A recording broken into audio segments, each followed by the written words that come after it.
এখানে নিয়েছি কুলেখাড়া শাক, যেটা রক্তশূন্যতা এবং হিমোগ্লোবিন বাড়াতে কাজ করে, যেটা শরীরের জন্য খুব উপকারী একটা শাক।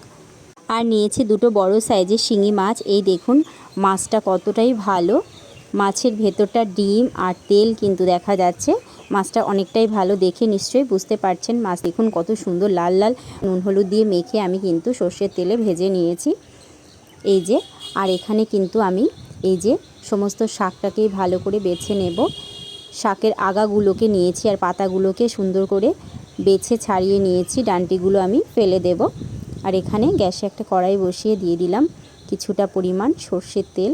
এবার এই তেলের মধ্যে শাকগুলোকে আমি একটু সিস মেরে নেব, মানে পুরো ভাজবো না, হালকা একটু সিস মেরে নেব, তাহলে শাকগুলো একটু মজে যাবে, তাহলে রান্নাটা করলে কিন্তু রান্নাটা অনেক সুস্বাদু হবে। এই দেখুন শাকগুলোকে হালকা একটু সিস মেরে নিয়েছি, দিয়ে আমি নামিয়ে নিচ্ছি। এবার কড়াইতে দিয়ে দিচ্ছি বেশ খানিকটা জল, মানে ঝোলটা আমি যতটা রাখবো তার থেকে একটু বেশিই দিতে হবে।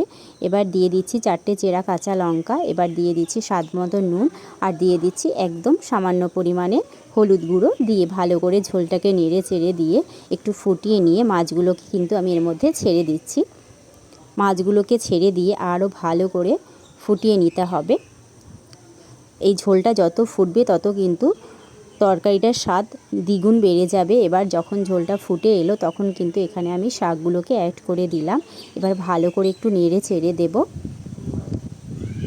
দিয়ে একটু ঢাকা চাপা দিয়ে নামিয়ে নিয়েছি। এবার কড়াইতে সর্ষের তেল গরম করে দিয়ে দিলাম ফোড়ন হিসেবে শুকনো লঙ্কা, দিয়ে দিলাম দুটো তেজপাতা, আর দিয়ে দিলাম 2 স্লাইস মতো আদা থেতলে দিয়েছি, আর দিয়ে দেব হাফ চামচ মতো কালো জিরে, দিয়ে ভালো করে একটু ভেজে নিচ্ছি মশলাটাকে। ঝোলটা করে রেখেছি সেটা দিয়ে দিলাম, আর সব শেষে দিয়ে দিলাম ভেজে রাখা জিরের গুঁড়ো, দিয়ে ভালো করে নেড়ে চেড়ে দিয়ে একটু ঢাকা চাপা দিয়ে কিন্তু রান্নাটা পুরো কমপ্লিট করে নিলাম। এই দেখুন কেমন টকবক করে ফুটছে, রান্নাটা হয়ে গেছে, নামিয়ে নেব এবার। এই দেখুন গরম গরম ভাতের সাথে আমি পরিবেশন করলাম। দেখে নিশ্চয়ই বুঝতে পারছেন এটা একটা হেলদি ফুড, আর এটা খেলে কিন্তু শরীর স্বাস্থ্য দুটোই ভালো থাকবে। এরকমভাবে বানিয়ে দেখবেন, খুব টেস্টি হয় খেতে। এই দেখুন।